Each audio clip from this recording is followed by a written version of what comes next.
balancer, balancer, balancer, balancer, balancer, balancer, balancer, balancer. Tout le monde, café, c'est chaud, ça brûle, mais... Ça ne sera pas diffusé à la même. Plus fort, une fois de plus. Café, c'est chaud, ça brûle, mais...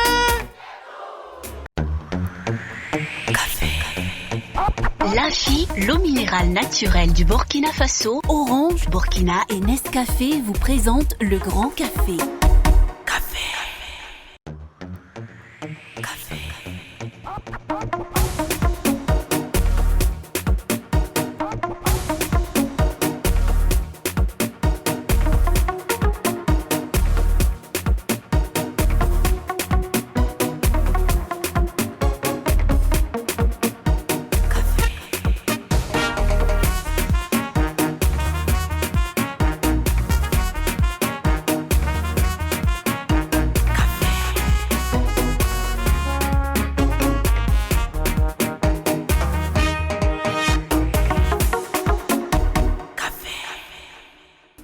Bonjour ISPP. Est-ce que vous êtes la plus grande école du Burkina? Eh bien, ça va se vérifier tout à l'heure. Waouh! Je voudrais un tonnerre d'applaudissements pour mon complice DJ Abdel. Eh bien, on va installer ceux qui tiennent ici les clés de ce plateau. On va appeler les chroniqueurs. Voici Hervé, David, en là.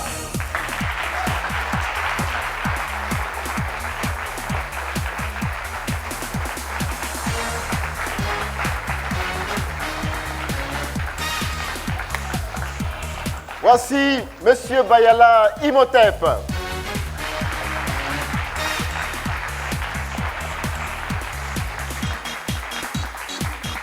Bienvenue, Hugues. Fabrice.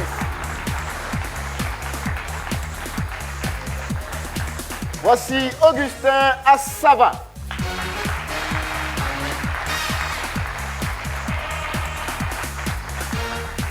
Bienvenue, cher ami. Salif Akeman est dans la place. Voici Salif Akeman.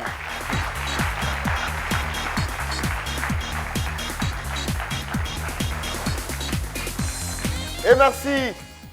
Ce siège est vide, il sera occupé tout à l'heure. Mesdames et messieurs, celui qui vient est le premier homme politique à occuper le grand fauteuil, pour la 3e saison en tout cas.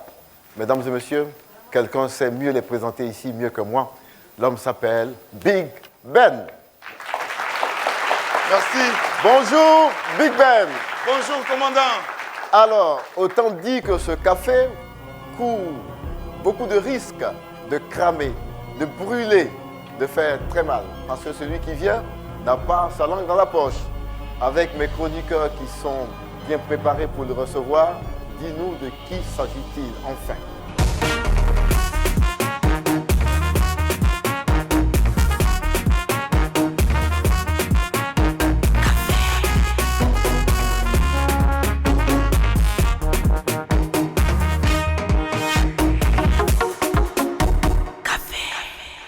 On était en août. Les pluies diluviennes avaient marqué une petite pause et la ville montagneuse d'Issia retrouvait un aspect plus gai. En ce matin ensoleillé du 13 août 1976, la famille Sango est en fête. Un garçon est né. Une enfance très studieuse à l'école primaire publique de la localité. Une adolescence marquée par un penchant sérieux pour la littérature, celle négro-africaine, mais également tous les courants marquants de la littérature française, qui touchent, bien entendu, tous les arts. Le romantisme, le réalisme, le naturalisme, le symbolisme. Après le baccalauréat série A4, philosophie-lettres, notre invité atterrit à l'université de Ouagadougou, en géographie, avant de se réajuster très rapidement pour embrasser de brillantes études à la faculté de droit et de sciences politiques. C'est donc très naturellement qu'on le retrouvera plus tard comme professeur de droit public, à l'École nationale d'administration et de magistrature, où il distille avec maestria le droit constitutionnel, le droit de la fonction publique, les droits de l'homme, la déontologie administrative, le droit électoral. Il enseigne également avec le même brio à l'université de Ouagadougou, à l'IPERMIC et à l'université Aube Nouvelle. Depuis le lundi 5 février 2018, date de sa prise de fonction officielle, il tient la barre du ministère de la Culture, des Arts et du Tourisme. C'est cet enseignant top de chez top, ce brillant intellectuel, engagé depuis sa tendre jeunesse pour les causes les plus justes, que nous avons l'insigne honneur et le plaisir de recevoir dans ce grand fauteuil rouge du Grand Café, mon cher commandant. Messieurs les chroniqueurs, je vous prierai de bien vouloir servir à monsieur le ministre un café Guillermo, du nom de cet expresso chaud, versé sur des tranches de citron vert, parfois servi sur de la glace pilée. Mesdames et messieurs, ovation très nourrie pour le sieur Abdoul Karim Sango.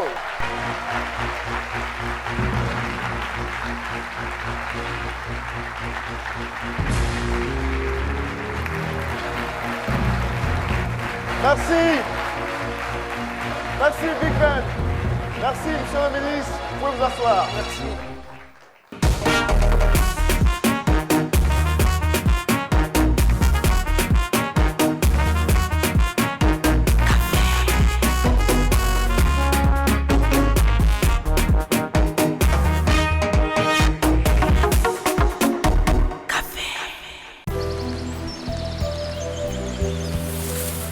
Extraite au cœur de la ville de Sia, la nature crée une eau authentique, une eau pure, une eau riche en oligo-éléments et en sels minéraux.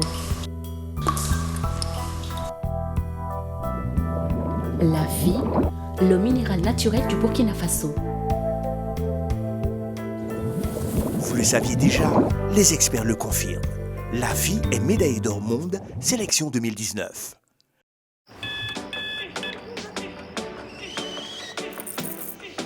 Vous n'attendez pas la vie. Vous allez à la rencontre de la vie. Il ne s'agit pas de savoir combien de chances vous avez. Ce qui compte, c'est ce que vous en faites. Tasse après tasse. Matinée après matinée. Commencez en force. Finissez en force. Tout commence avec un Nescafé. On va applaudir notre invité.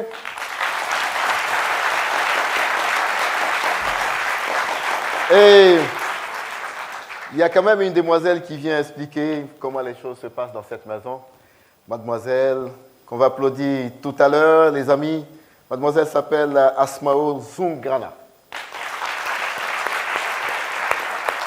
Vous allez expliquer à notre invité comment les choses se passent dans cette maison. Bonjour, Voilà. commandant Papus. Bonjour. Bonjour à vous, chers chroniqueurs. Je suis Asmao Zungrana, étudiante en master en communication d'entreprise et marketing à ISPP. Très bien. Monsieur, notre invité vous écoute. Bonjour, monsieur le ministre de la Culture, des Arts et du Tourisme. Avant Bonjour. tout propos, je tiens à vous remercier pour tout ce que vous faites pour la promotion de la culture burkinabé et c'est vraiment à féliciter.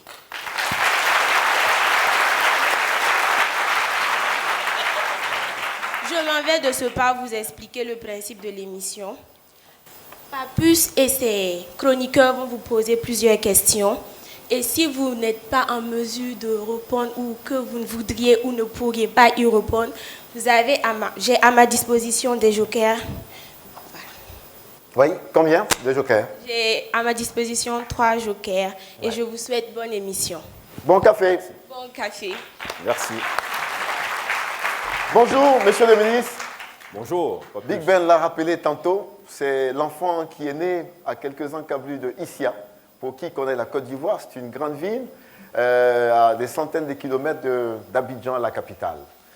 Et là-bas, pour vos parents, c'est l'école, c'est beaucoup de rigueur jusqu'à ce qu'on obtienne le baccalauréat.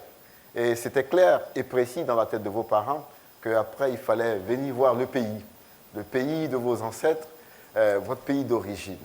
Ce que vous faites immédiatement, et quand vous arrivez dans ce pays, on ne va pas dire que vous êtes dépaysé en tant que tel, au plan tout simplement du paysage, mais à un certain moment, vous vous êtes posé la question, est-ce que c'est le bon endroit pour moi? Dites-nous un peu. Je voudrais, d'entrée de jeu, si vous permettez, parce que Bien à ma sûr. qualité de membre du gouvernement, par ces temps difficiles, dire un mot d'encouragement à nos forces de défense et de sécurité qui veillent jour et nuit pour nous permettre de faire face à l'hydre qui nous fatigue en ce moment. Je voudrais aussi que nous nous souvenions de tous nos frères et sœurs dans ces différentes localités qui vivent la peur au ventre. Parce que comme dit l'artiste Elif Minungu, les terroristes n'ont pas pour ambition de nous tuer, mais plutôt pour but de nous faire peur. Et s'ils réussissent cela, ils auraient gagné leur combat. Ayant dit ceci, je voudrais aussi me permettre de dire merci à votre charmant public constitué essentiellement d'étudiants, c'est ce que vous m'avez dit, ou principalement, j'allais dire, d'étudiants qui sont l'avenir de ce pays. Merci de s'être mobilisés autour de cette belle émission que je redécouvre parce que je la voyais à travers la télévision. Vous dire merci vous-même d'avoir bien voulu associer l'image à la conduite d'une telle émission. Ayant dit ce propos préliminaire, je viendrai à votre question en vous demandant probablement de me la repréciser. Alors, je la reprécise dans le sens où vous venez dans votre pays pour la première fois. Est-ce que c'était un environnement qui vous sied bien? Est-ce que pour les débuts, ça n'a pas été des temps difficiles? C'est clair que naître dans un autre contexte, y grandir et revenir à cet âge, autour d'une vingtaine d'années, il y a forcément un décalage. Un décalage qui n'est pas lié au paysage, à l'environnement et tout cela, mais plus un décalage culturel. C'est-à-dire que naître dans un environnement où les gens sont beaucoup plus expansifs, donc disposés à s'exprimer plus facilement, à laisser percevoir leurs sentiments et ressentiments dans un autre contexte, effectivement, il y a un décalage qui n'est pas facile à surmonter. Surtout que, vous savez, vous arrivez ici au mois d'octobre, novembre, vous êtes déjà dans une période de froid, de grand harmattan auquel quelqu'un qui est né dans la forêt ivoirienne n'est pas toujours habitué. Tous ces éléments sont de nature un tout petit peu, évidemment, à vous déstabiliser. C'est ce qui m'est arrivé. Je dois dire que j'ai voulu prendre mon baluchon, effectivement, pour rejoindre tranquillement. Pour retourner là où vous êtes venu. Mais bon, heureusement, d'ailleurs, je n'ai pas été au bout de cette initiative, d'ailleurs, du fait des conseils avisés de bien des amis aujourd'hui qui se retrouvent aussi. Et vous êtes donc resté l'Université de Ouagadougou, géographie, histoire, et pour la première année, vous avez déchanté, vous vous êtes dit, c'est pas ma place ici, il faut faire marche arrière et plutôt aller dans une toute autre faculté qui est le droit. En ce moment, on vous dit, mais est-ce que ça va un peu dans la tête parce que les gens quittent généralement le droit pour migrer vers d'autres facultés et vous faites le contraire. Qui ne peut pas le moins veut le plus. C'est un peu comme ça qu'on vous présente les choses. Mais vous faites à votre tête, vous allez en droit et vous allez gravir les échelons. Très rapidement, vous finissez votre parcours universitaire et là-bas, vous apprenez à côtoyer des amis. Votre goût pour la discussion, pour le débat, ce n'était pas encore la fibre de l'homme qui avait des visées politiques, mais quand même vous rencontrez des gens sur le terrain qui côtoient l'ANEB, des gens comme Tahirou Barry, et c'est ce qu'on ne sait pas. Est-ce que vous pouvez nous en dire plus? Oui, vous avez bien décrit un peu la situation de mon parcours à l'université de Ouagadougou. En fait, disons que je suis quelqu'un qui, quand il décide de faire quelque chose, il y va jusqu'au bout. Sinon, j'avais été dissuadé d'entreprendre des études d'histoire, principalement. D'ailleurs, par mon professeur d'histoire de la classe de terminale, qui avait beaucoup d'admiration pour moi, qui m'a même dit tu ferais mieux d'aller faire des études de droit, ça te réussirait. En ma première année, d'ailleurs, au département d'histoire, je me rappelle, le professeur Madiga, il y en a qui doivent le connaître, il m'a dit non, monsieur Sango, vous ferez mieux d'aller faire des études de droit. Donc, effectivement, je me suis rendu compte que ce que je recherchais. Alors, donc, quand j'ai dit que je vais en droit, alors à l'époque, il y avait un phénomène, c'est que la faculté de droit était très redoutée parce qu'il y avait des noms d'enseignants, Meyer, Watten, avec des notes bizarres. Donc, alors, il y avait un mouvement où les étudiants quittaient le droit pour aller dans les facultés des lettres et tout ça. Pas que c'est facile, mais pas nécessairement. Alors donc, quand moi j'ai voulu faire ce mouvement inverse, il y a un monsieur qui m'a dit non, mais vous n'êtes pas normal. Mais j'y suis allé parce qu'encore j'étais déterminé et puis effectivement... Voilà, Taïrou, c'est comme ça qu'on s'est rencontrés. Première année, deuxième année, troisième année, quatrième année. Voilà, on a été de très grands amis, on s'appelait frères. On a décidé de créer, ils ont décidé d'ailleurs de créer une cellule autour du parent. Ils m'ont fait appel, j'en ai été le président, il était mon vice-président. Alors nous étions les grands animateurs du parti à l'époque, effectivement. Sur le campus, nous avons battu campagne, nous avons tourné dans les provinces du Burkina pour installer, principalement lui et moi, effectivement nous avons beaucoup d'éléments comme ça en commun. Voilà. Alors, et le rapprochement qu'on pourrait faire entre vous et Bado, ce serait lequel, le professeur Bado? Alors, le rapprochement qu'on fait entre le professeur Bado et moi, je pense que c'est de la manière de présenter nos idées.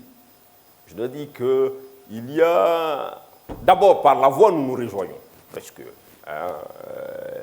Deuxièmement, nous avons une sorte... J'allais dire, on a la même force de conviction quand on présente les choses. Voilà. Mais je dois dire que... Moi, j'étais à peu près comme ça, avant de rencontrer le professeur. Mais lorsque vous rencontrez une aussi grande personnalité, nécessairement, sa personnalité rejaillit assez positivement sur vous, au point où il nous avait adopté presque ses enfants. Voilà. Nous étions un peu comme les enfants qu'il aurait dû avoir, peut-être dans une autre vie. Voilà. Alors, et M. Abdul Karim Sango va faire un DEA, va participer aussi à un concours et va se retrouver troisième ex-aequo avec Taïrou Bari encore. Et vous allez partager les mêmes bureaux. Vous allez gérer le contentieux au sein d'un département de la fonction publique. De la fonction publique.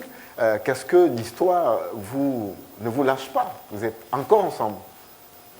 Oui, je dois dire que l'histoire a voulu que lui et moi, on se rencontre plusieurs fois, assez positivement d'ailleurs. Oui. Oui, d'ailleurs on enseignera un peu plus tard ensemble aussi à l'ENAM, à peu près les mêmes modules, notamment les aspects de la fonction publique. Oui. Alors, avec Taïrou Bari, donc, vous allez faire donc ce chemin. Vous allez donner des cours à l'université de Ouagadougou et dans plusieurs grandes écoles du Burkina Faso. Un jour, c'est la nomination. Vous êtes nommé ministre de la Culture, des Arts et du Tourisme. Et donc vous allez succéder à un certain nombre de ministres, dont Taïrou Bari, et vous occupez pour la première fois cette fonction ministérielle. Est-ce qu'on peut dire que quand vous venez à ce ministère, en tant que ministre de la Culture, est-ce que vous appréhendez? Est-ce que vous dites, je viens en terre inconnue?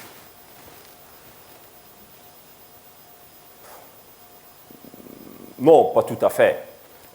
Parce que, toute modestie mise à part, je dois dire, quand on regarde mon parcours, être ministre n'est pas un problème. Parce que tout l'engagement social, tout l'engagement politique, la défense des idées, la conclusion, très souvent, c'est l'occupation de si hautes responsabilités. Comme on dit, il faut chercher dans le parcours des gens ce qu'ils sont aujourd'hui. Donc, il n'y a pas de surprise véritable.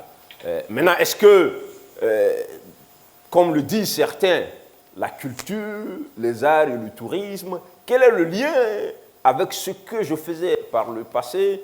Oui, la question pourrait être posée, mais n'oubliez pas que le ministre n'est pas nécessairement un technicien du secteur dans lequel il intervient. Ce n'est pas ce qu'on demande à un ministre. Voilà. Le ministre, c'est quelqu'un à qui on confie une mission précise, on lui donne des ressources humaines, financières, matérielles. C'est un peu une sorte de chef d'orchestre. Ce qu'on demande à un ministre, c'est avoir la capacité, voilà, de bien organiser tout ce qu'on lui met à disposition pour réaliser la mission. Mais vous savez très bien que, de par mon parcours, de par la culture générale qu'on a, sur les questions culturelles, c'est d'abord un problème de vision. Et là-dessus, mon parcours me permet de rencontrer de grands savants qui ont suffisamment réfléchi autour de la question.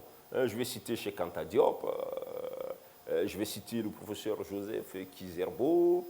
J'appartiens à un parti dont le programme est accentué principalement sur l'idée que c'est par la culture que l'Afrique peut se développer. Donc, de ce point de vue, il n'y a pas quelque chose de surprenant en soi. Mais c'est vrai qu'on verrait M. Sango, ministre de la Justice, ministre de la Fonction publique, parce que c'est plus juridique, certainement, qu'on dirait oui, ça correspond, mais bon, après... Et vous avez volontairement accepté ce poste, et vous l'avez pratiqué sur plusieurs années. C'est à cette partie de l'émission que je me permets d'introduire mes chroniqueurs. Hervé là, pour qui une question déjà brûle. Hervé. Oui, monsieur le ministre, déjà bienvenue. C'est vrai que quand on vous entend parler, c'est protocolaire, mais nous aussi, vraiment, nous ne sommes pas beaucoup plus dans ce genre de rhétorique. Nous, nous sommes dans le café, on échange parfois à bâton rompu. Mais moi, je voudrais directement rebondir un peu sur vos relations avec Tahirou Barry. Parce que moi, paradoxalement, ce que vous avez dit, quand vous êtes rentré au ministère en février 2018, on a eu l'impression que la première des choses, c'était de vous acharner, n'est-ce pas, sur ce que votre prédécesseur, Tahirou Barry, avait fait. Notamment, vous avez épuré tout ce qui concerne, n'est-ce pas, la gestion des ressources publiques. Vous avez diffusé ça, peut-être par l'intermédiaire justement d'une autorité. Les noms même de certains acteurs sont ressortis. Et en plus, plus tard, vous avez balayé du revers de la main les trésors du Faso.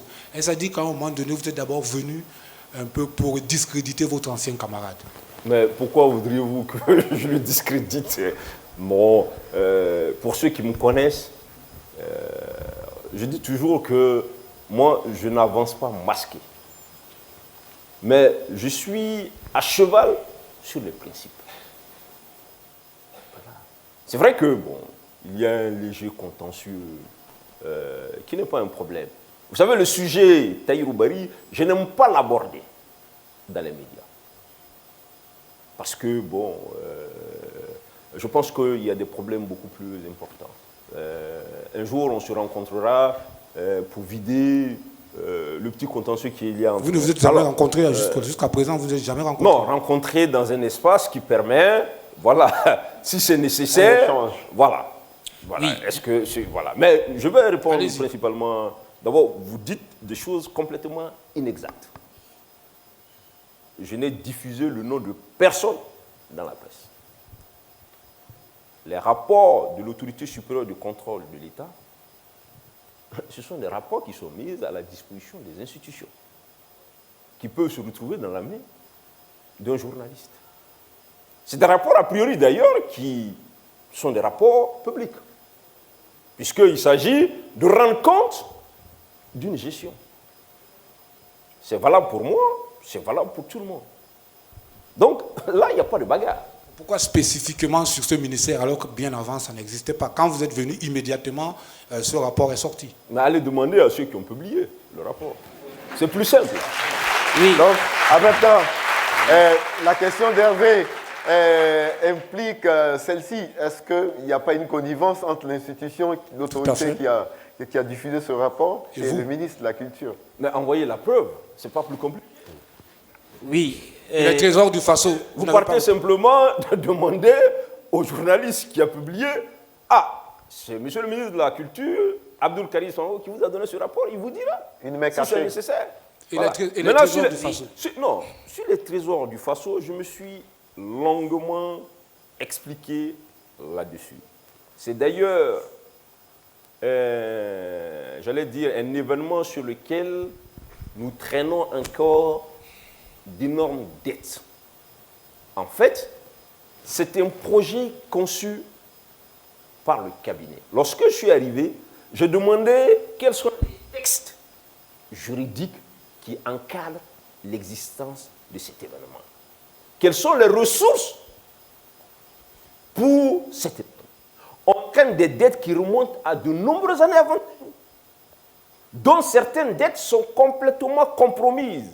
Parce que lorsque l'autorité supérieure de contrôle de l'État a fait un rapport sur l'ensemble des dettes du ministère de la Culture depuis des années, je remonte à peu près à 2012-2013, aujourd'hui on a à peu près 700 et quelques millions qui sont compromis parce qu'ils ont estimé que les procédures financières n'ont pas été respectées. J'avais le choix entre continuer et augmenter irrégulièrement les dettes ou demander à repenser cet événement, qui a probablement son mérite. Lorsque, par exemple, vous allez identifier des personnes comme étant des trésors, vous prenez des engagements vis-à-vis de ces personnes, et que vous ne disponibilisez pas les ressources pour accompagner cela, ça devient ce que moi j'appelle des événements folkloriques. Ça devient un problème entre ces gens et nous. Et lorsque ces trésors aussi élaborent des budgets qui ne sont pas toujours des budgets réalistes, tenant compte de l'enveloppe financière qui est mise à la disposition du ministère, vous créez des cas d'incompréhension. Donc j'ai demandé qu'on fasse le bilan. Au bilan, on a dit qu'il faut simplement mettre les trésors du Faso au regard du passif qu'on n'a pas encore réglé de côté. C'est une suspension pour l'instant. C'est une suspension. Monsieur Salifa Keman. Bon, disons qu'on vient de répondre à ma question parce que la question était, est-ce que au lieu de la supprimer, parce que j'avais vu ça sous l'angle de la suppression, est-ce qu'il ne fallait pas la repenser, revoir la mise en œuvre? Parce que la vision est peut-être bonne, mais peut-être qu'on pêche dans la mise en œuvre ou comment on présente la chose. Mais l'esprit qui a sous-tendu à la mise en place de ces trésors-là, moi j'estime que cet esprit-là est positif. Voilà. Oui. Mais, allez-y. Non, je ne conteste pas l'esprit parce que ça créait une sorte d'ambiance et tout ça, dans les localités et tout ça. Mais c'est le problème que je posais en amont. Vous savez, dans l'administration, lorsque vous voulez monter un projet comme ça, il faut bien réfléchir du point de vue de l'environnement juridique. Voilà, il faut bien encadrer ça. Donc, c'est ce travail qu'on essaie de faire. Mais déjà, il y a un passif financier important qu'on ne peut pas continuer de... Nous sommes en train de voir comment on règle ça. Et je vous indique que le passif ne commence même pas avec Saïrou. Le passif remonte jusqu'à une certaine date. Monsieur. Oui, moi j'ai envie de me poser cette réflexion-là. Finalement, est-ce que nos ministères sont surchargés de cadres qui manquent de lucidité à produire des idées de cette qualité-là et finalement on se rend compte qu'on en a les moyens? Est-ce qu'il n'y a pas là un problème d'état, d'efficacité intellectuelle au niveau de nos structures étatiques, notamment ministérielles? Est-ce qu'on peut concéder à un département combien important de tels tâtonnements? Bon, vous savez, hein, il y a quelques années, quand j'étais dans cette position, c'est comme ça que j'analysais les choses. Non, J'arrive. Monsieur le ministre... Bayala, Allez-y, monsieur le ministre. non, moi, je vais être clair avec vous. Moi, je vous souhaite d'être ministre de la Culture dans quelques années. Vous allez aller voir, est-ce que c'est parce que les cadres sont compétents, est-ce que c'est les billets, est-ce que c'est ceci, cela. Non, les choses ne sont pas aussi simples. Le ministre peut avoir une idée. Il peut mettre une sorte de volontarisme là-dedans. Mais le ministre, je viens de vous dire, n'est rien dans son département. Il a le pouvoir de décision. Mais il faut que les techniciens dont vous parlez, il faut que vous les associez suffisamment à ce travail. Et que vous soyez prêts à leur accorder la liberté de vous dire on est d'accord, on n'est pas d'accord. Est-ce que c'est ce Moi, que vous reprochez dans à une Taïro? vie précédente, lorsque j'étais à l'ENAM, la fonction publique a décidé de créer ce qu'on appelait les IRA, les instituts régionaux d'administration dans les 13 régions. Lorsqu'on a demandé mon avis technique, j'ai dit c'est ridicule, ça ne marchera pas. Mais le politique, qui visait autre chose, a fait. Au point où on se retrouvait avec des IRA qui valent moins bien, c'est-à-dire vous avez des écoles primaires qui ont une présentation meilleure à tout un institut. Et qu'aujourd'hui, lorsque le ministère de la fonction publique fait le bilan, on décide de supprimer un ou deux et garder deux seulement des IRA. Donc il y a ce paramètre. Je vous donne un dernier exemple. Moi, j'ai initié ce que j'appelle les grandes conférences dans les 13 régions. J'ai demandé à mes techniciens de me monter le projet. Je regardais si j'en avais les ressources. Je me suis rendu compte que sur mon budget, ça allait être un problème. Mais je me suis adressé à un partenaire au développement, qui est le programme des Nations Unies de développement, qui a partagé l'idée, qui m'a dit les principales rubriques de ton événement, nous on te prend ça en charge. C'est-à-dire nous on te prend en charge à 80-90%. Les 10%, c'est la contribution du ministère. C'est lorsque j'ai ça que je déroule mon programme. Voilà. Mais monsieur le Oui, ministre, monsieur le ministre, au regard de l'expérience des trésors du Faso et du bilan que vous en avez fait, aujourd'hui, qu'est-ce que vous avez mis en place pour que ce genre de scénario ne puisse plus se répéter dans ce ministère-là? Qu'on vienne avec un projet qu'on n'a pas forcément étudié jusqu'au fond, ou pour lequel on n'a pas mis les garde-fous et les mécanismes nécessaires pour qu'il soit viable. Monsieur le ministre, justement, pour aborder justement de façon transversale ce sujet, ça repose dans le problème des critères même de financement dans votre ministère. Est-ce que vous pouvez me dire comment ça se passe, parce que notamment au niveau des passations des marchés, comment concrètement ça se passe? Tel festival qui est financé par rapport à un autre, comment vous faites justement pour que vous allouez Non, d'abord, je commence par là, parce que c'est deux questions distinctes. La question du Trésor du Faso, je vais introduire une nuance. Vous savez, chaque ministre a sa vision des choses. Vous savez, le Trésor du Faso, c'était très bien parce qu'il y avait beaucoup de bruit autour. C'est bien. Entre guillemets, voilà. Il y avait beaucoup d'activités dans les provinces et tout ça. Moi, je privilégie, par exemple, les grandes conférences. Voilà, sur la thématique de la cohésion sociale, de l'extrémisme violent. Ça, c'est ma vision à moi. Parce que moi, je mets plus l'accent sur la production des idées. Parce que, finalement, les événements culturels, il y en a tous les jours, là, au Burkina. Les festivals, les quoi. Et j'en viens maintenant à votre question. Vous avez un comité qui reçoit les requêtes depuis que je suis là. Nous avons réactivé le comité d'évaluation des requêtes et des subventions. Toutes les demandes, on leur apporte. Ils évaluent sur la base d'un certain nombre de critères. Ils disent, bon, tel événement est important. Pour ce qui concerne les événements majeurs, le ministère essaie de signer directement des conventions C'est comme ça que nous avons des conventions avec les Koundés. C'est depuis que je suis arrivé d'ailleurs que des conventions existent dans ce sens. Sinon, on leur donnait comme ça une subvention, parce que j'ai estimé que c'était un événement très important. Les rues créatrales, nous avons des conventions. Nous allons progressivement avoir une dizaine d'événements comme ça, majeurs, pour lesquels nous allons signer des conventions. Et puis après, les autres événements, on essaiera de voir les subventions classiques. Alors, les marchés, ça c'est la réglementation, comme on appelle sur les marchés publics. Voilà. On va donc faire une petite pause. On va accueillir ici un acteur culturel qui va peut-être, lui, poser des questions beaucoup plus concrètes, au risque de tomber dans un débat trop technique pour endormir notre jeune public qui est là. Monsieur Baliman Issouf, que je vous demande d'applaudir très fort, a venu. Monsieur Baliman, venez, s'il vous plaît. Et quelqu'un d'autre va réagir à sa suite. Monsieur Baliman, que je lis au téléphone, qui avait un certain nombre de préoccupations. On va dire que notre public invité, c'est l'ISPP, mais à l'intérieur de la salle, nous avons des acteurs culturels qui vont aussi prendre la parole. Monsieur Baliman, allez-y pour la question la plus importante que vous avez répertoriée. Bonjour, monsieur le ministre. Merci d'être venu.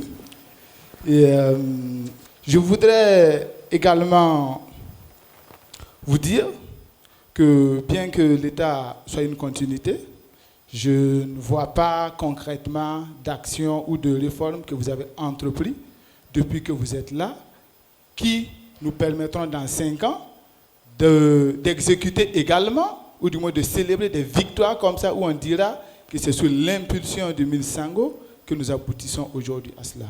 Ça, c'est ma première question. Je ne sais pas si je les reverse. Allez-y. D'accord. Ma deuxième question, c'est exactement ce que vous venez de dire. Vous avez parlé du CERS et des conventions que vous avez signées avec des festivals.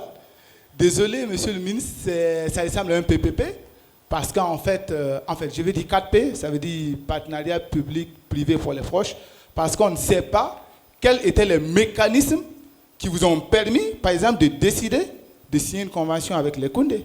Parce qu'en tant qu'institution, en tant que ministère de la Culture, vous n'avez pas le droit d'analyser comme nous au niveau du secteur privé. C'est nous qui pouvons dire les Koundés, c'est plus important que les récréatrales ou vice-versa. Mais vous dans l'article 26, comme vous êtes juriste, je vais citer ça, qui attribue, les fonctions du ministre de la Culture, c'est suivi, évaluation, mise en œuvre de la politique du gouvernement. Mais on a l'impression que vous avez également, au sein de votre ministère, des directions des arts. Ça veut dire des directions, pas seulement qui sont en charge de faire de la lecture, mais d'organiser. Et j'en veux pour preuve le FEMUA passé, j'en veux pour preuve les TAC passés. Et seul vous savez comment est fait le choix des artistes qui prennent part, pourquoi ces artistes, et puis pourquoi tel acteur pour l'organiser. Parce qu'après, quand vous nous avez voté la stratégie nationale de la culture et du tourisme, vous avez dit que vous voulez des industries culturelles compétitives, créatrices de valeur ajoutée. Maintenant, comment des industries peuvent créer de la valeur si au niveau des industries culturelles, il y a des choix que vous, en tant que ministre, vous portez sur des entreprises culturelles? Je vais m'arrêter là. On a bien cerné la question, monsieur le ministre. Merci. D'abord, sur les réformes. Vous savez, ce n'est pas les réformes qui manquent en Afrique. Moi, je ne cherche pas à identifier mon image à une réforme. Je cherche à faire fonctionner un département ministériel pour que le secteur de la culture et du tourisme se porte au mieux. Si je fais l'évaluation de l'existant qui n'est même pas suffisamment bien mis en œuvre, je me donne pour mission plutôt de mettre en œuvre ce qui existe.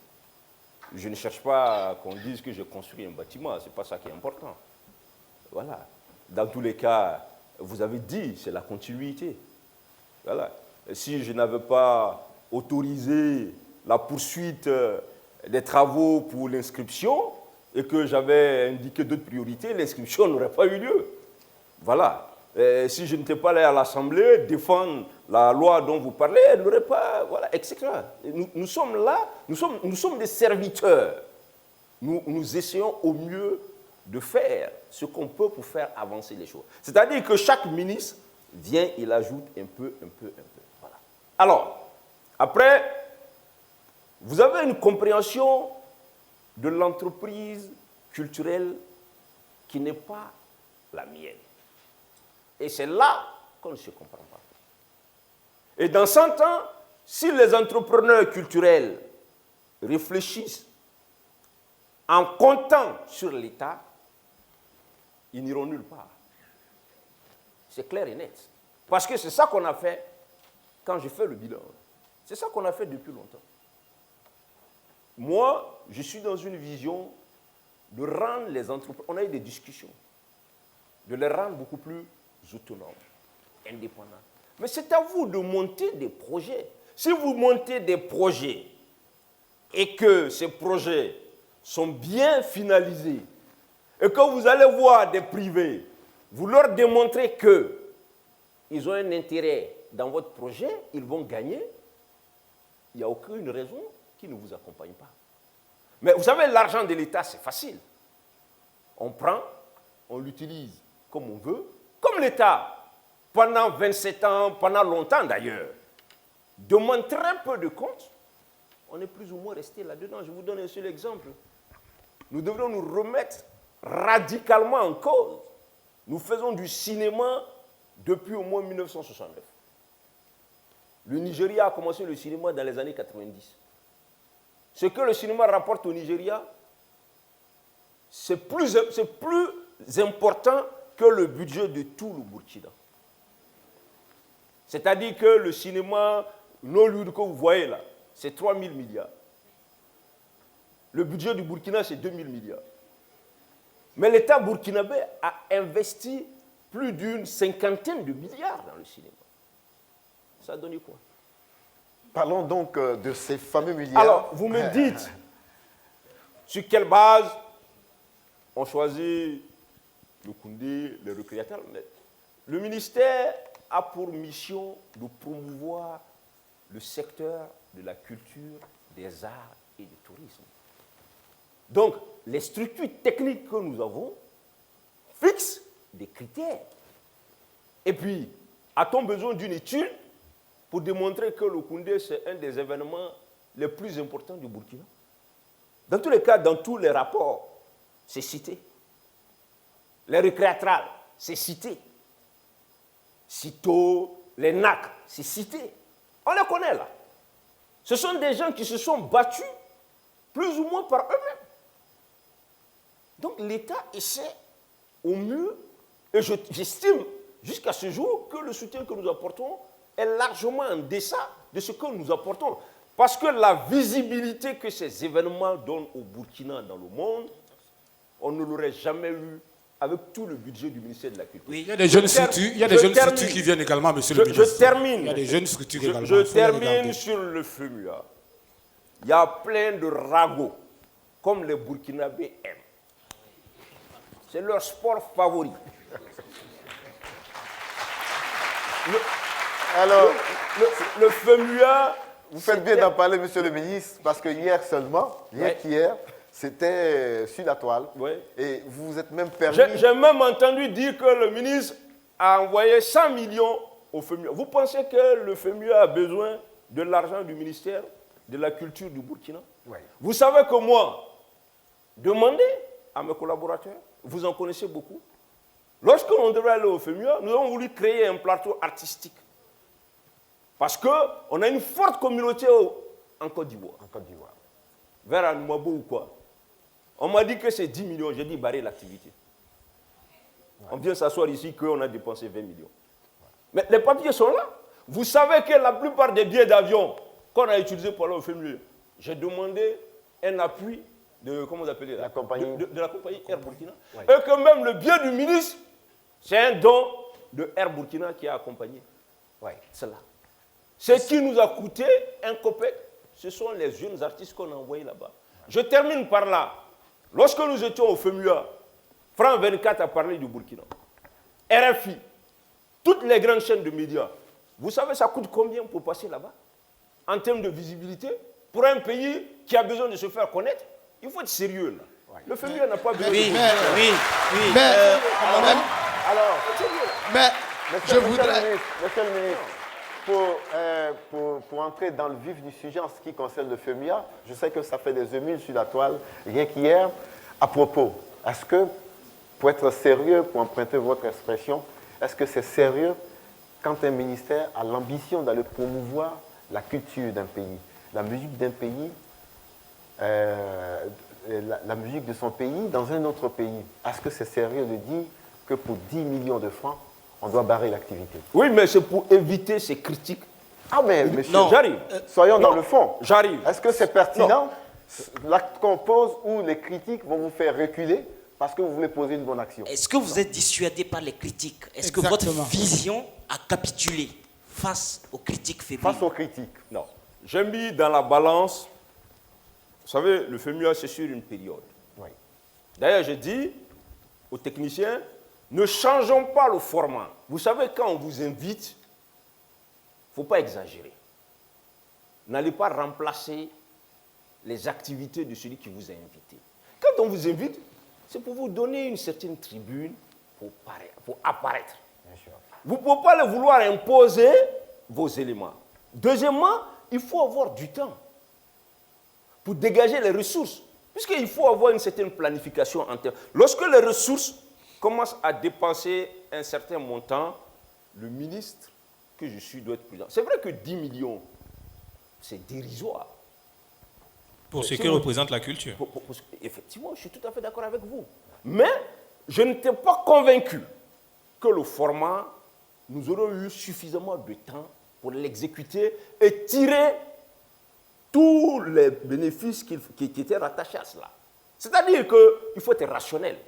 Si vous mettez 5 francs, il faut être sûr qu'en retour, vous allez gagner quelque chose aussi. Voilà ce qui, plutôt, nous a dissuadés. Mais je répète, le Maroc voulait. Je dis même des choses, je le dirais. Salfo, il a invité le Burkina parce qu'en partie, il est aussi lié à ce pays. Oui. Il a voulu nous donner cette tribune. Vous savez que c'est la première fois qu'ils utilisent le concept de pays invité d'honneur dans leur affaire. Voilà. Donc, on s'assoit ici, on raconte, non, il faut être sérieux. Monsieur le ministre, puisque nous sommes, pour une bonne fois, est-ce qu'on peut avoir donc le montant qui a été dépensé par le ministère de la Culture pour les FEMUA? On va taire tous les ragots une bonne fois pour toutes. Non. Je vous dis qu'au FEMUA, je n'ai pas les chiffres. Oui. D'abord, vous avez pris en charge les artistes. Voilà, vous avez le droit d'aller à la DAF. Mais ce n'est pas 100 millions. Non. Voilà. Hein? Vous avez le droit d'y aller pour dire combien on a dépensé. Moi, je peux vous indiquer les rubriques principales. On est allé avec 2 ou 3 artistes. Il y avait Eunice Goula, il y avait... Frère Malcolm. Frère Malcolm. Maria Bissongo. Non, encore que Maria Bissongo était déjà invitée. Voilà, était déjà invitée là-bas. Oui. Et puis Smarty. Alors, en fait, pour dire vrai, ce qui fait le débat, ce n'est pas tant ce qu'on a mis dans la cagnotte pour accompagner les artistes burkinabés, c'est parce qu'il y a une suspicion d'avoir donné de l'argent au comité d'organisation des FEMUA. Mais jamais. Et ce que le ministre dément, mais jamais. Et une bonne fois pour toutes. Et je crois que là-dessus, on est clair. Jamais. Et net. Absolument jamais. On est clair là-dessus. Mais est-ce que... On est clair. Je voudrais appeler, messieurs, je voudrais appeler quelqu'un d'autre. Permettez, lorsqu'on a invité le Rwanda, pays invité d'honneur ici, vous croyez que le Rwanda nous a donné un rond? Vous m'invitez et puis je vous donne de l'argent. C'est pas ce que vous faites là. Vous venez vous dire que le ministre n'a qu'à être le parrain, vous lui demandez de l'argent. Mais c'est pas comme ça. C'est pas comme ça que ça se passe. Monsieur, alors, une dernière. Vous utilisez mon image. Vous n'avez pas à me demander un rond en retour. Oui, c'est aussi la culture, la culture du parrainage. Et c'est Monsieur- peut-être de votre Monsieur le responsabilité, ministre. de la responsabilité de votre ministère d'inverser cette culture qui consiste à voir le parrain comme un bailleur de fonds. C'est peut-être une responsabilité structurelle sur laquelle il faut travailler. Ben, vous savez très bien que ce qui n'a pas commencé un jour, vous ne venez pas régler ça aussi. Débutons en déjà. un jour. Débutons. C'est ce qu'on essaye, mais ça la vie dure. Monsieur le ministre, comme on parle d'argent en ce moment... S'il vous plaît, Monsieur Baliman, on est pris par le temps. On va permettre à quelqu'un d'autre de parler, à Monsieur Moumouni. Il est le président de la Fédération des fêtières des arts plastiques et appliqués du Burkina Faso. Monsieur Moumouni, vous avez la parole. Restez debout pour qu'on vous voit bien et le ministre n'est pas loin. Monsieur Moumouni, bonjour. Bonjour, Monsieur Papus. Oui, je sais que vous avez des questions à poser à Monsieur le ministre. Oui, effectivement, je voudrais déjà dire merci au commandant Papus pour avoir associé les arts plastiques à cette émission. Parce que quand on parle de culture, les gens pensent que c'est uniquement que la musique. Oui. Voilà. Donc, j'ai une question à poser à Monsieur le ministre. Cette question concerne le mécanisme d'acquisition des œuvres. Et lors de la rencontre avec les acteurs du privé que vous avez organisé, j'avais posé cette question et vous avez dit que l'affaire était au niveau de la DAF pour que cette année, ce mécanisme puisse avoir lieu. Et on s'est rapproché au niveau de la DAF, au niveau du service de programmation budgétaire. Ils nous ont dit que le montant annoncé n'est pas mis sur la ligne budgétaire de 2019. Sur quel fonds comptez-vous réaliser ce projet-là? Ou bien c'est des promesses qu'on va encore mettre pour les années à venir?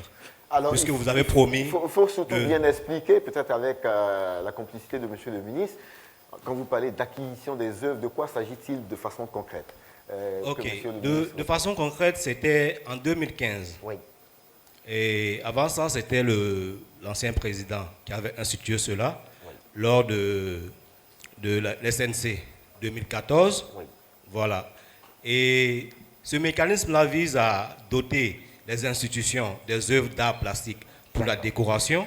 Parce que vous constatez que dans nos services administratifs, les murs sont vides. Donc d'acheter des œuvres de plasticiens burkinabés. Je rends plus simple pour que tout le monde comprenne ici dans la salle. Voilà. Il faut sortir des formules consacrées et qu'on explique les choses aussi simplement pour que nos téléspectateurs comprennent de quoi il s'agit. Voilà. Vous êtes un artiste plasticien, vous faites des œuvres et si l'État aide à acheter vos œuvres, ça va vous aider à produire davantage. Voilà. Donc c'est une sorte de mécénat d'État. Voilà. Monsieur le ministre?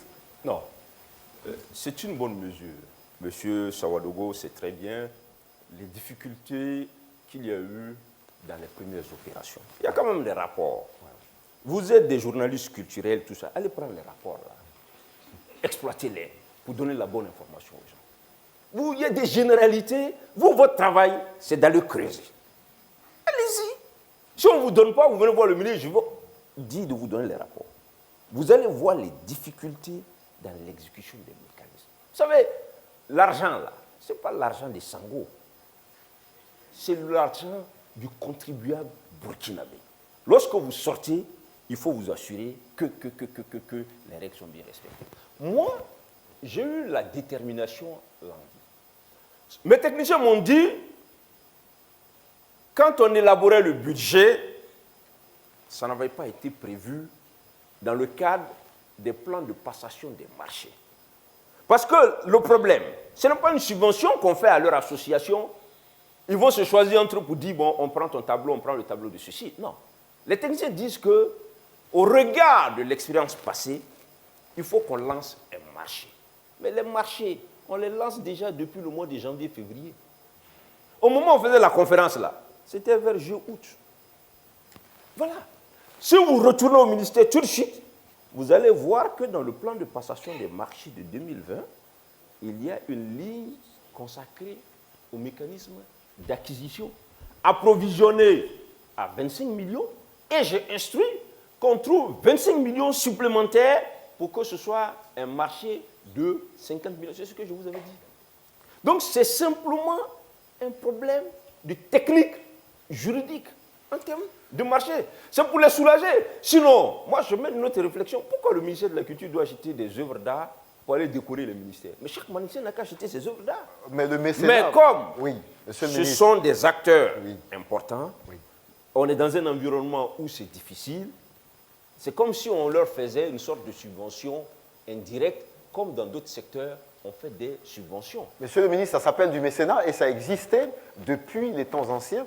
Et pour toutes les grandes nations qui ont connu le développement culturel, en ce qui concerne l'art plastique, on sait que c'est un art qui n'est pas aussi populaire que la musique. Donc, mais le mécénat, que l'État accompagne, mais vous savez bien que ça a toujours existé. Le mécénat, ce n'est pas l'État. Ce n'est pas une subvention. Si, non, il y a un mécénat d'État qui existe. C'est principalement les acteurs privés. Puisque le mécénat, l'esprit, vous donnez, vous supportez les secteurs culturels parce que c'est fondamental, c'est important. Il n'y a pas de débat. On vous prévoit une sorte de défiscalisation dans vos bénéfices et tout ça. Mais on a des réflexions autour de tout ça. Le chef de l'État, après le FESPACO, a dit, prépare un projet de loi sur le mécénat. Il y a eu à l'époque une tentative qui a échoué, parce que vous savez, les financiers, ils ne veulent pas perdre ces ressources. Surtout que maintenant, on est dans un contexte où les ressources sont difficiles. Mais M. Sawadogo sait très bien que lui ou moi, on est en phase sur ça. Mais le ministre dit de faire comme ça. Les techniciens doivent aller chercher l'habillage juridique pour ne pas qu'on ait des problèmes quand il aura un contrôle. C'est tout. Alors si en 2020, il ne voit pas ça, il n'a qu'à me dire, monsieur le ministre, ce n'est pas vrai. Mais c'est sous forme de contrat. Excusez.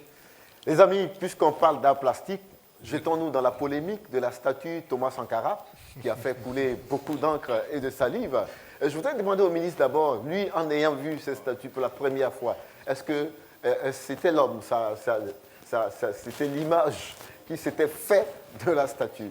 Bon, vous savez, on a dit que le ministre a dit que la statue est impressionnante. D'accord. Impressionnant, ça ne veut pas dire que c'est joli. D'accord. C'est la taille alors.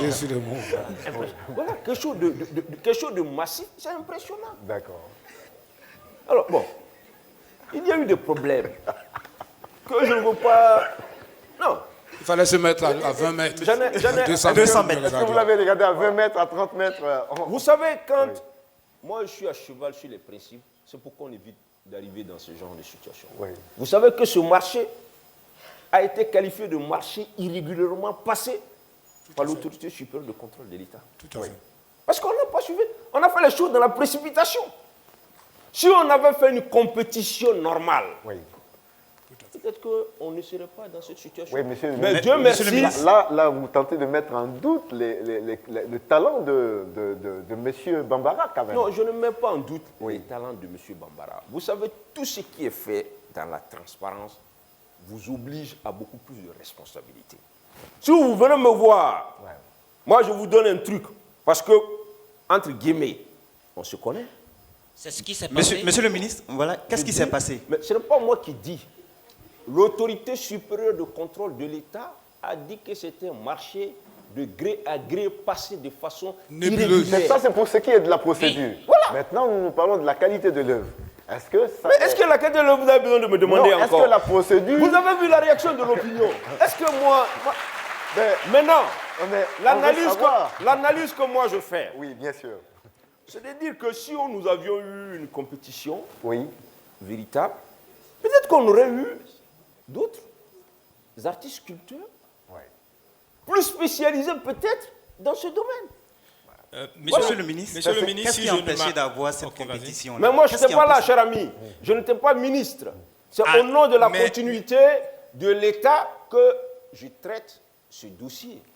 Maintenant, voilà. Mais en ce moment, vous êtes le ministre. Vous ne nous dites pas, vous n'étiez pas ministre. Nous, on connaît le ministre, qu'il soit Sango, qu'il soit Taïrou, quelqu'un d'autre. Pour nous, c'est le ministre de la Culture.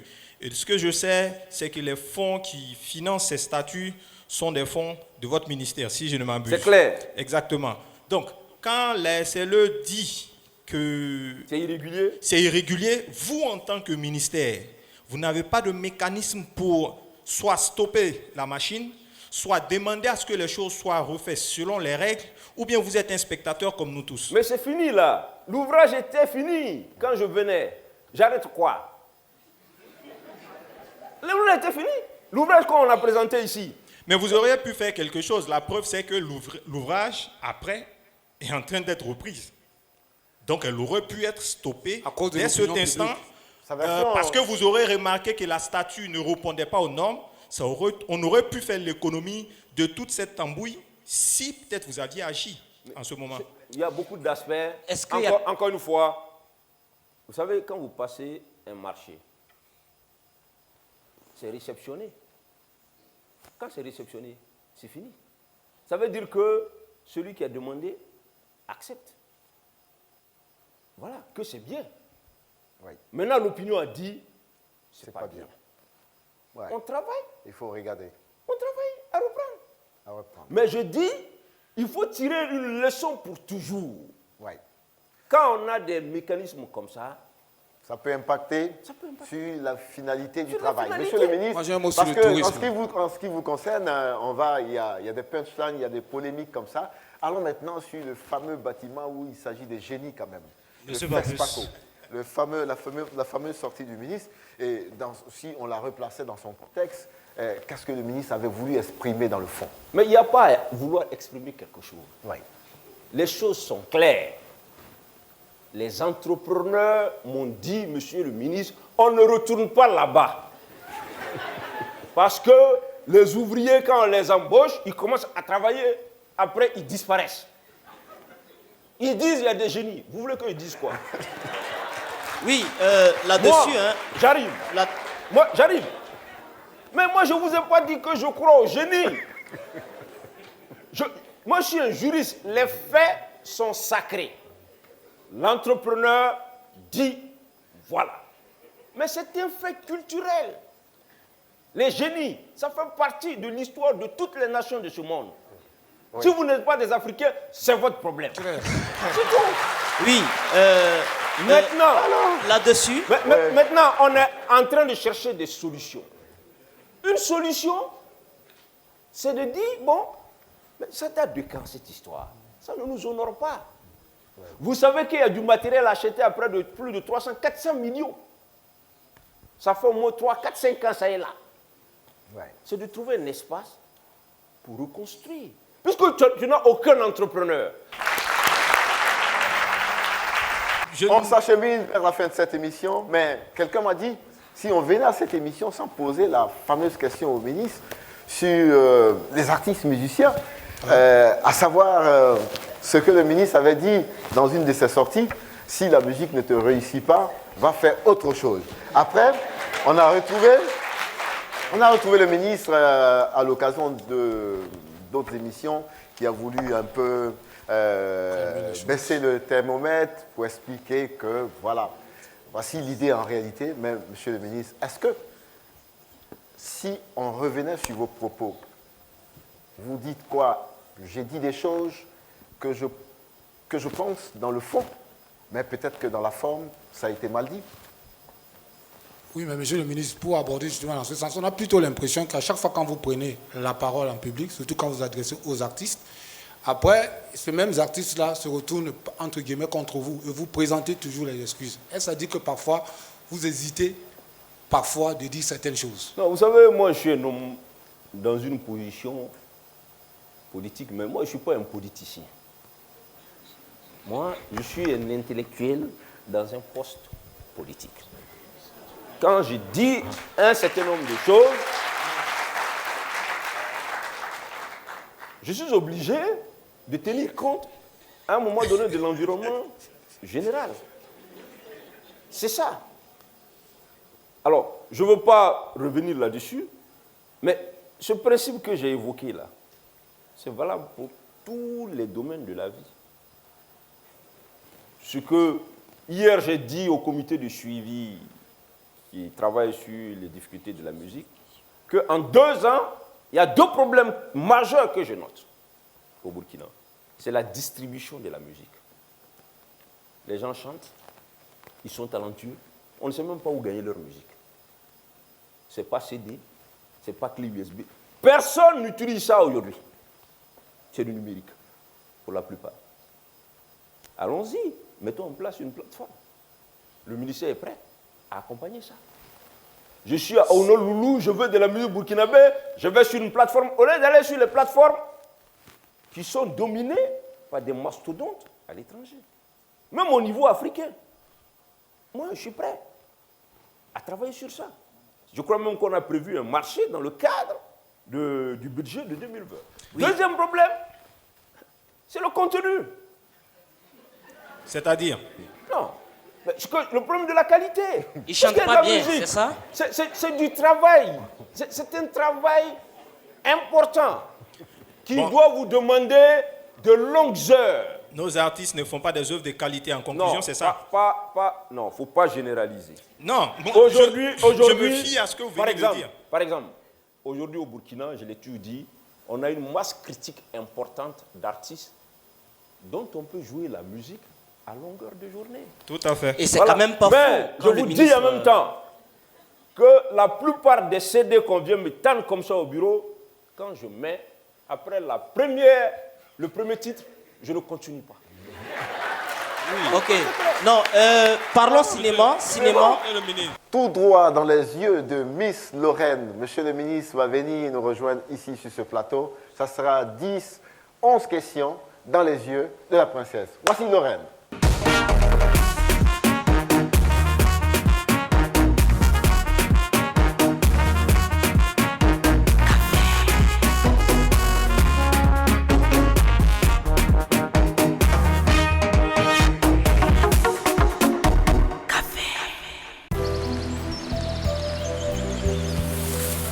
Extraite au cœur de la ville de Sia, la nature crée une eau authentique, une eau pure, une eau riche en oligo-éléments et en sels minéraux.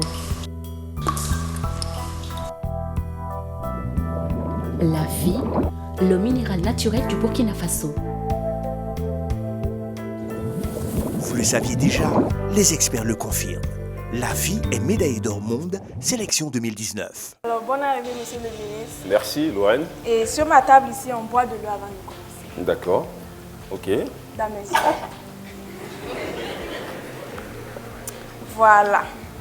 Donc, je vais vous balancer 10, 11 questions comme ça. Et vous allez me dire si c'est mensonge ou si c'est vérité. C'est 10 ou c'est 11? Bon. Ça dépend. C'est 11. Très bien. Si c'est mensonge, vous dites seulement mensonge. Si c'est vérité, vous dites vérité. On ne commande pas. On ne parle pas ici. D'accord. Vous auriez affirmé que les meilleures éditions du FESPACO et du CIAO ont été organisées sous votre tutelle. Mensonge. On dit que le ministre est un très grand fan de Habibou Sawadougou.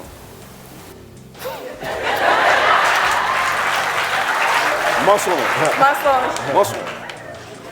Au-delà de cette rivalité et ces querelles qu'il y a entre vous et puis M. Tahirou Bahari, on dit que vous êtes de très bons amis et vous déjeunez ensemble, tout ça. Mensonge. Paraît que vous vous êtes entraîné à parler comme votre mentor. Mensonge. Il n'est même pas fini de... Paraît que vous êtes entraîné à parler comme le professeur Laurent Bado, même intonation, même vigueur, tout ça, vous avez appris à parler comme... Mensonge. Vous auriez pour ambition de vous présenter au présidentiel dans quelques années. Mensonge. Le ministre serait un fervent croyant, c'est-à-dire que vous ne ratez aucune des 5 prières. Vérité. Enfin, vérité. On aurait appris que vous êtes pour la peine de mort. On ne réfléchit pas, monsieur le... Ben, c'est la vérité. Ok. Contrairement à monsieur Laurent Bado, vous êtes pour la tolérance envers les homosexuels. Mensonge. Ok. Et vous êtes un admirateur du président Kagame. Vérité. De vérité. Paraît qu'on ne lit plus le magazine Jeune Afrique au ministère de la Culture. Mensonge.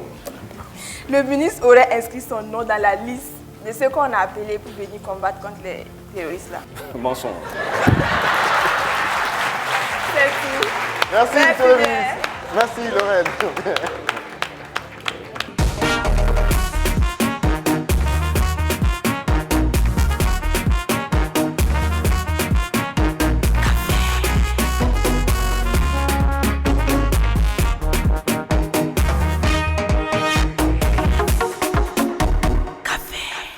Quand la nation burkinabé est frappée par le terrorisme, Les artistes, avec leur mélodie, ressortent pour donner la réponse culturelle.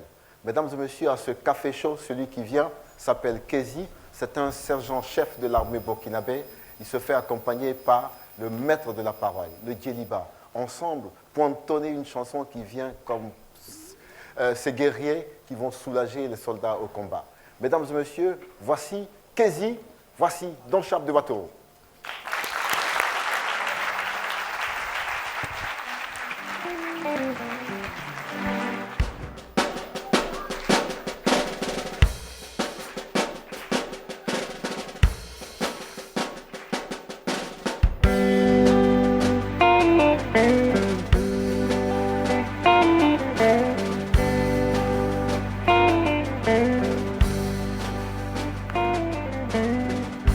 Comme une chanson qui ordonne aux anges. Cet hymne est celle des hommes aguerris à toute épreuve. Fils et filles, écoutez. Si tu veux voir des braves hommes, si tu veux voir des hommes de cœur, si tu veux voir de véritables hommes de courage et d'honneur, je t'invite avec moi dans mon faisceau. Si tu veux voir de véritables hommes de courage et d'honneur, je t'invite dans notre armée nationale.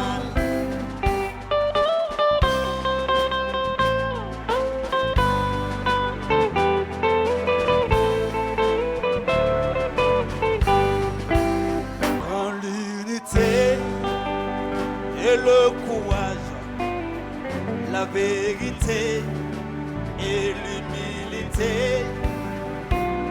Ensemble construisons un faisceau meilleur pour des générations à venir. Debout. Ensemble construisons un faisceau meilleur pour des générations. Comme ça, tout le monde. Ensemble construisons un faisceau meilleur pour des générations à venir. Pour la patrie et l'honneur. Pour Kinsakaku, Zeyang.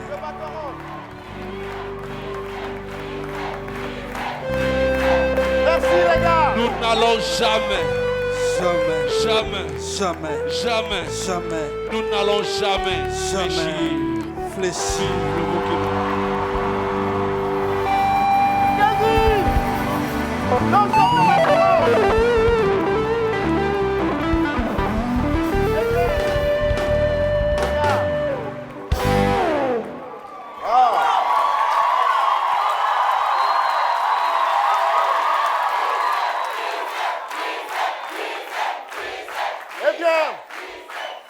Mesdames et messieurs, nous sommes bel et bien au café. Et sur cette chanson, je voudrais faire réagir Monsieur le ministre d'abord, parce que c'est comme ça que nous concevons la réponse de la culture.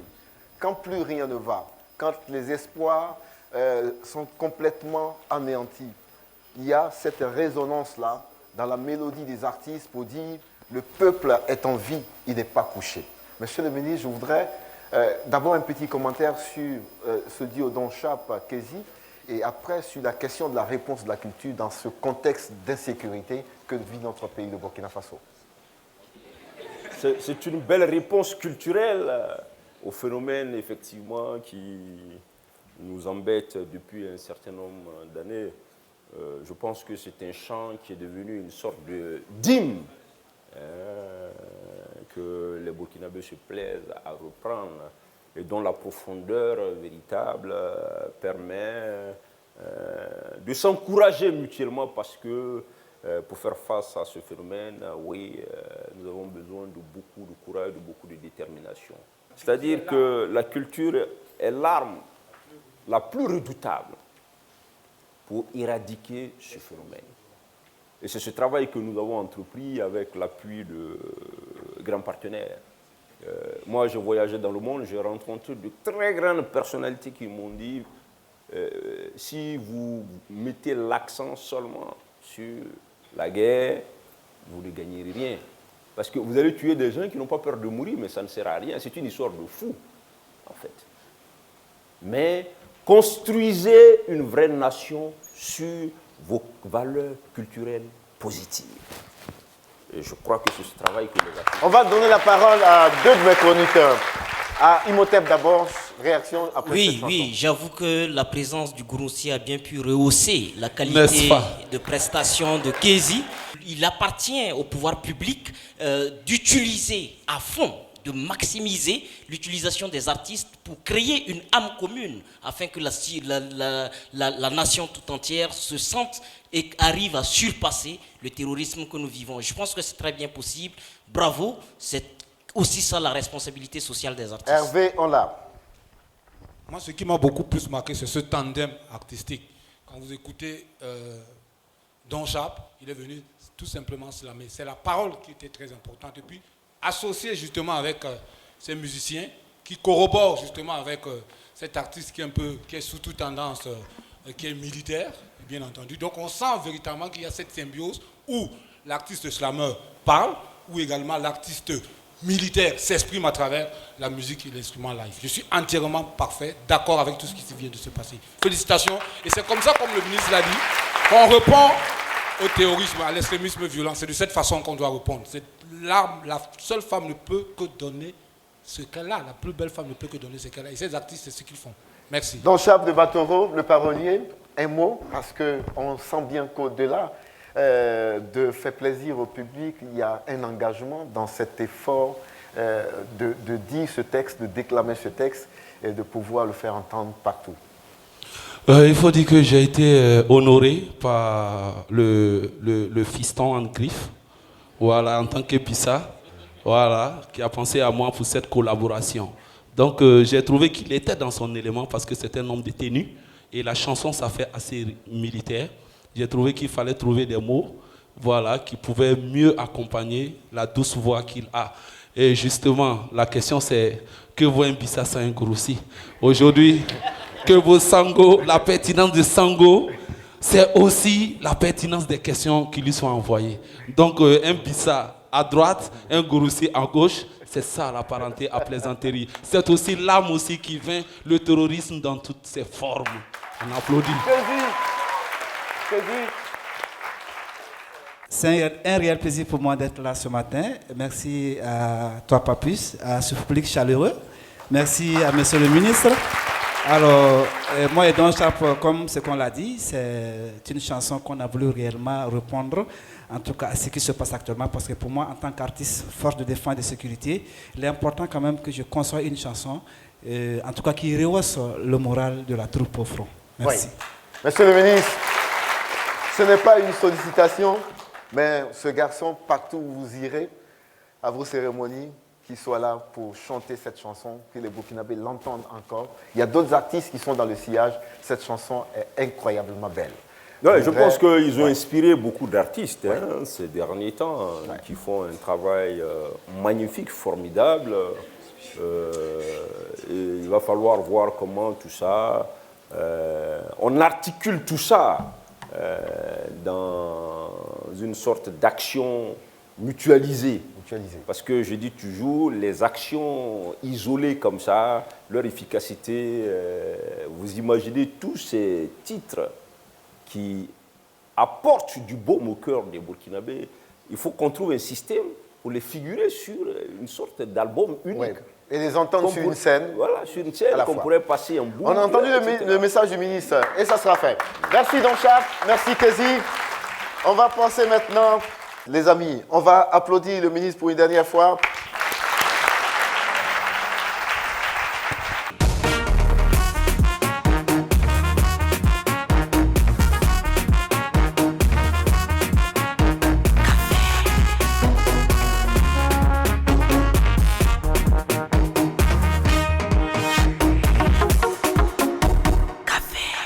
La note de l'invité maintenant avec les étudiants de l'ISPP. On va parler à M. Zongo Yves Bertrand. J'ai vu qu'il était direct vis-à-vis des questions.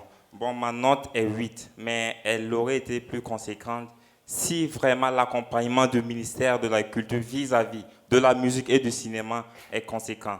Je dis ça pourquoi? Et monsieur le ministre est en train de dire qu'il aime la musique d'Awa Boussim. Bon, n'est-ce pas parce qu'il est parti se faire produire par une maison de production japonaise qu'il est venu remporter un Koundé? Bon, si oui, est-ce qu'on peut avoir ces genres de maisons de production ici pour réellement accompagner nos artistes locaux? Merci, Merci beaucoup. Et présentez votre 8 à la télé, qu'on voit bien votre note, s'il vous plaît. Votre note, voilà. Voilà, voici le 8 de Monsieur le ministre. Monsieur Ouedraogo Cheikh Oumar est juste à côté. Bonjour, cher ami. Bonjour. Voilà, bon, tout d'abord, je remercie Monsieur le ministre pour sa disponibilité. J'ai suivi très bien le débat avec intérêt et je trouve qu'il s'est assez bien défendu. Mais comme toute œuvre humaine n'est parfaite, j'ai décidé de lui attribuer la note de 9. La note de 9. Voici la parole de Nafissatou Ouedraogo. Bonjour, Miss Nafissatou. Bonjour, bienvenue au Grand Café. J'octroie la note de 10 sur 10 la au généreuse. Ministre, pas parce qu'il est ministre, mais allez-y. Premièrement, il a été vraiment éloquent par sa manière de présenter ses idées. Il est vraiment convaincant. Donc, comme on le dit dans notre jargon, il est bête et il dit les bêtes. Voilà. Aussi, il est ministre. Vous ne savez pas ce qui se passe dans le gouvernement, vous ne connaissez pas quelque chose en matière de politique et on ne doit pas s'asseoir ici, vous et moi, et critiquer le ministre sans avoir vraiment été même dans le domaine de la culture et quelque chose d'autre comme ça. Merci. Alors, là, on sent que le ministre n'est pas venu seul. Il est venu avec ses avocats, ses avocates. Mademoiselle, rappelez-moi votre filière. Communication. Ah, vous aurez pu faire droit, hein? Tout à fait. D'accord. Merci beaucoup. Voici Toé Deogracias. Mademoiselle, bonjour. Bonjour. Alors, dites-nous, qu'est-ce que vous avez pensé du café du ministre? Tout d'abord, merci pour cet honneur. Monsieur le ministre, je remercie une fois de plus votre engagement social et culturel, notamment la valorisation des arts et des cultures, et votre vision à faire avancer les choses, la question sécuritaire, notamment, dont vous avez eu à citer. Et moi, j'ai vraiment été séduite par votre franc-parler dans vos réponses. Sur ce, je vous donne la note de 8 sur 10. La note de 8 sur 10. On va terminer cet échange avec mademoiselle Zungrana Asmao. Bonjour. Moi, je suis entièrement satisfaite des réponses données par le ministre et aussi compte tenu du fait qu'il n'a pas eu à prendre de joker, symbole de sa franchise et aussi de la clarté dans les réponses. Moi, je lui octroie la note de 9. La note de 9.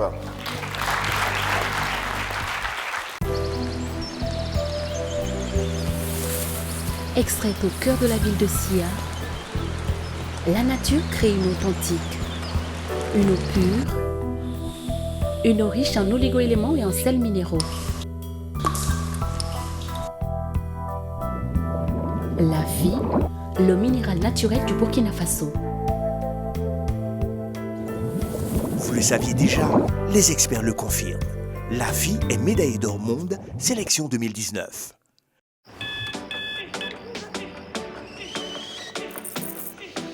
Vous n'attendez pas la vie. Vous allez à la rencontre de la vie. Il ne s'agit pas de savoir combien de chances vous avez. Ce qui compte, c'est ce que vous en faites. Tasse après tasse. Matinée après matinée. Commencez en force. Finissez en force. Tout commence avec un Nescafé. Monsieur le ministre, qu'est-ce que vous avez retenu de cette émission Le Café pour boucler? La parole est à vous. Un public chaleureux, charmant.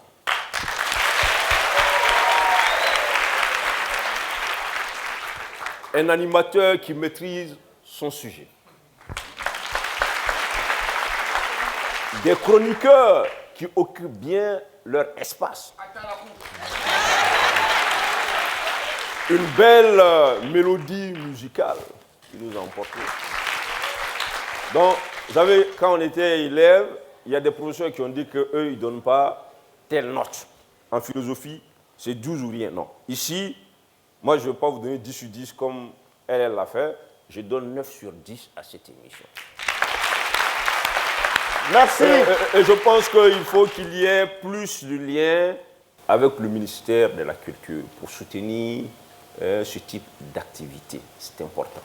Merci, monsieur le ministre. ISPP, on va vous applaudir encore très fort. Parce que si ce café a été remué en bouillant, si ce café a gardé sa saveur du début jusqu'à la fin, c'est vraiment grâce à vous. La semaine prochaine, ici encore, un autre invité avec mes chroniqueurs, un autre grand café. À bientôt.